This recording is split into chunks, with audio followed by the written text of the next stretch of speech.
বলবেন হুজুর ঠেকটা কি? ঠেক আর কিছু না, আমরা মন্দির ভাঙ্গা রাজনীতিতে বিশ্বাসী না, মন্দির পাহারা দেওয়ার রাজনীতিতে বিশ্বাসী। যারা রাইট তারা হাত জায়গায় বলেন, হাত জায়গায় বলেন। ঠিক না ভাই? ঠিক জোরে কোন? ভাঙছেন না পাহারা দিছেন? কি করছেন? ঠিক না ভাই? কি করছি? কিন্তু দুঃখ হইল দিলাম পাহারা, ওই পাশে যাইয়ে আপনারা বলেন আমাকে মন্দিরগুলো ভাঙ্গে সব শেষ করে দিয়েছে। বলে না? বলে না? কারণটা কি? কারণটা কি? শোনেন, আমি যদি আপনার কাছে জিজ্ঞেস করি ইসলাম কাদের ধর্ম, আপনি বলবেন মুসলমানদের ধর্ম, ঠিক না? কাদের ধর্ম? জোরে কোন? একজন হিন্দুর কাছে জিজ্ঞেস করি ইসলাম কাদের ধর্ম, সে বলবে আপনাদের ধর্ম, ঠিক আছে নি? আপনি বলবেন আমাদের ধর্ম, হিন্দু বলবে আপনাদের ধর্ম। আচ্ছা, যদি জিজ্ঞেস করি মুহাম্মদ রাসূলুল্লাহ সাল্লাল্লাহু আলাইহি ওয়াসাল্লাম কাদের নবী, আমরা বলবো আমাদের নবী। যদি হিন্দুর কাছে জিজ্ঞেস করি সে বলবে কি? কথা ঠিক আছে নি? বুঝছেন নি? ঠিক আছে? এই দুইটা কথা গলত, দুইটা কথা গলত। বলেন কি? বলেন কি বলছি? কোনো যুক্তিকতা না। ইসলাম সকলের ধর্ম, মানে না সেই জন্য আলাদা কথা। ইসলাম আমারও ধর্ম, হিন্দুর ধর্ম, তারে বুঝাইতে পারি নাই, এই কারণে সে ইসলাম কবুল করে না। নবী আমারও নবী, হিন্দুর নবী, বৌদ্ধের নবী, ইহুদির নবী, খ্রিস্টানের নবী, আস্তিকের নবী, নাস্তিকের নবী। ওমা আরসালনাকা ইল্লা রাহমাতাল লিল আলামিন। এখানে কি বলা আছে? গোটা জাহানের জন্য আপনার রহমত। ঠিক নেবে? ঠিক জোরে। এই জন্য আমরা মন্দির ভাড়া দিছি, আমরা মন্দির ভাঙার রাজনীতি করি নাই। আপনারা ভুল বুঝবেন না, ইসলাম ধর্মটা, ইসলাম জীবন ব্যবস্থা, ইসলাম সবার জন্য, মানে না সেই জন্য তারা বুঝে না, কিন্তু ইসলাম সব মানুষের জন্য, আর বিশ্বনবী সকলের জন্য, ঠিক না? ফতে মক্কার পরে, মক্কা বিজয়ের পরে, মক্কা বিজয় হয়ে গেছে, নবীর সাথে 10,000 সাহাবী কাবা ঘরে পতাকা উঠতেছে, কলেমার পতাকা। কিসের পতাকা? আল্লাহ নবী কাফেরদেরকে জিজ্ঞেস করতেছে তোমাদের সাথে আমি এখন কি ব্যবহার করব? কাফেররা চালাক আছে না? ডাক দেয়া আপনি কারিম ইবনুল কারিম, ইবনুল কারিম, আপনি কুরাইশ বংশের মানুষ, আসমানের নিচে জমিনের উপরে কুরাইশ বংশের চাইতে কোনো ভালো বংশ আর নাই। নবী গো, কাবা ঘরের হজরে আসওয়াদের ফয়সালা আপনি করছেন, সুতরাং আপনার কাছ থেকে সেই ধরনের ব্যবহারই কামনা করি। আল্লাহ নবী বলল বেকসুর তোমরা খালা, আমি নবীজি প্রতিশোধ পরায়ণ না গো, তোমাদেরকে ক্ষমা করে দিলাম। রহমতের রাসূলের হাতে চাবি, স্টিলের আলমারির চাবি না, ব্রিফকেসের চাবি না, কাবা ঘরের চাবি। নবীজি ডেকে বলেন এই ওসমান ইবনে তালহা, তালি হাবিবি, এই চাবি নাও। আল্লাহ নবী বলে এই চাবি নাও। তবে তোমাদের মনে আসেনি আমি নবী একদিন কাবায় ঢুকতে চাইছিলাম, তোমরা বলছিলা আব্দুল্লাহর ছেলেকে কাবা ঘরের চাবি দেওয়া যাবে না, বলে না? আজ এই চাবি নাও, এই চাবি তোমার হাতে দিলাম না। শুধু শোনো গো, কিয়ামত পর্যন্ত ওসমান ইবনে তালহার বংশের হাতে এই চাবি থাকবে।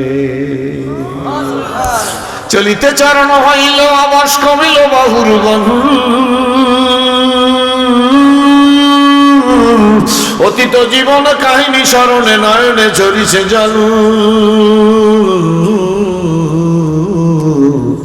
জড়তা মগ্ন হইল রসনা বাত নাই সরে মুখে,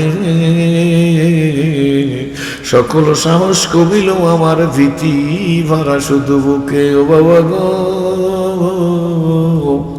বরিশাল কাউনিয়ার মানুষ, আমি আপনাদের কষ্ট দিছি ইচ্ছাকৃত না, তবে বাবা গো একটা কথা বলিয়া যাই, রাত্র যত গভীর হয় আল্লাহর রহমতের দরিয়ায় তত তুফান মারে।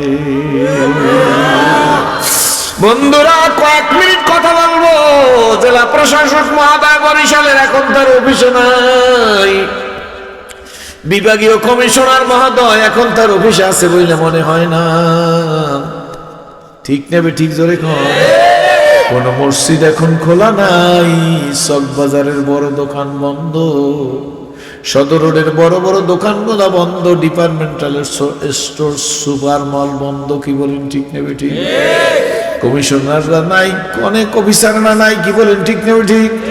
মসজিদ গুলার তালা জ্বলতেছে, ফজরের নামাজের আজান হবে, ইমাম সাহেবের আইসা নামাজ পড়াইবে, কিন্তু আমি সিরাজি জানি গো আমার মালিকের দরজা খোলা। বন্ধুরা, বাইতুল মুকাররম ঢাকার চক বাজার জুয়েলারি খোলা নাই, কিন্তু আমার মালিক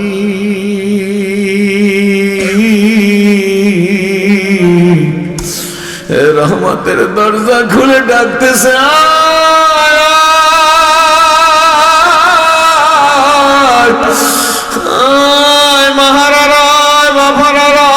স্বামী আর মায়েরা কাঁদো, বিবি আর আব্বুরা কাঁদো,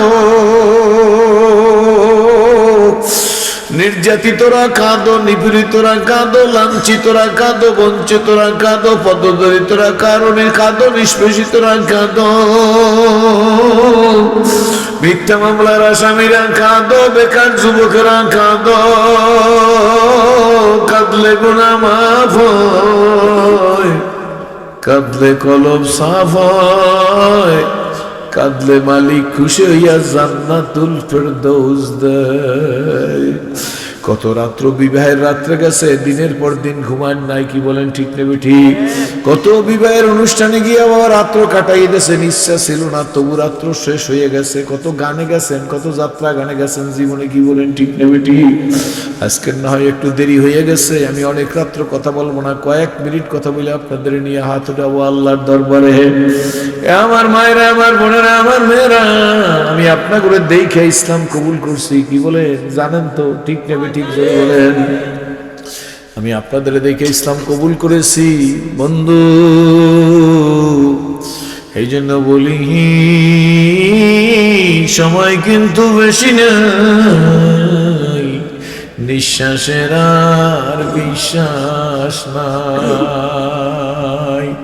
ঢাকার জিগাতলায় স্বামী স্ত্রী দুইজন এক বালিশে ঘুমাইয়ে গেছে। রাত্র 12টা 12:30টার দিকে ঘুমতেছে। স্বামী খুব নামাজি, স্বামী নামাজি কিন্তু জামাতে নামাজ পড়ে, তাকবীরুল্লাহ সহিত নামাজ আদায় করে। স্বামী স্ত্রী ঘুমিয়ে গেছে। স্বামীর কোনো রোগ নাই, ডায়াবেটিস নাই, প্রেশার নাই, হার্ট ভালো, সব ভালো। এক বালিশে ঘুমিয়ে গেছে। ফজরের আজান হইলে স্বামী আর বালিশে থাকে না। আজকের রাত্রে তো ফজরের নামাজের আজান হয়ে গেছে, এখন স্বামী আর ওঠে না।